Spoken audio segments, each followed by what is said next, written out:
వెనక్కి వచ్చిందా, వాళ్ళ సినిమాలు చూసిన వాళ్ళు కానీ వాళ్ళ ఫ్యాన్స్ కానీ ఫుల్లీ హ్యాపీగా ఫీల్ అయ్యే రోజులు రాబోతున్నాయి. అఖండ ఒక పీఎం చూస్తున్నాడంటే గ్రేట్ అమ్మా. ఇందిరాగాంధీ దండం పెట్టింది ఎన్టీ రామారావు ఆ రోజు శ్రీకృష్ణుడి వేషంలో.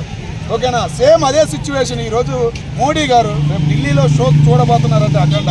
అది తాండవం అనేది ఒక సినీ ఫీల్డ్కి మళ్ళీ మొదలయ్యింది.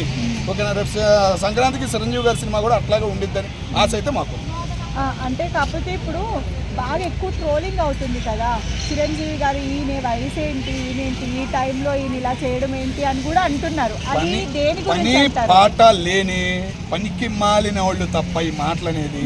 ఓకేనా, చదువుకున్న వాళ్ళు కానీ సినిమాలు చూడాలనే వాళ్ళు కానీ సంస్కారం తెలిసిన వాళ్ళు కానీ మన పాత తరాన్ని, మనం మర్చిపోతున్న తరాన్ని మళ్ళీ మనకు చూపిస్తున్నారు అని ఒక సంతోషం అయితే ఇలా సినిమాల్లో అనిపిస్తుందమ్మా. సినిమా పేరుల నుంచి కానీ డైలాగుల నుంచి కానీ పాటల నుంచి కానీ చాలా హ్యాపీగా ఫీల్ అవుతున్నారు.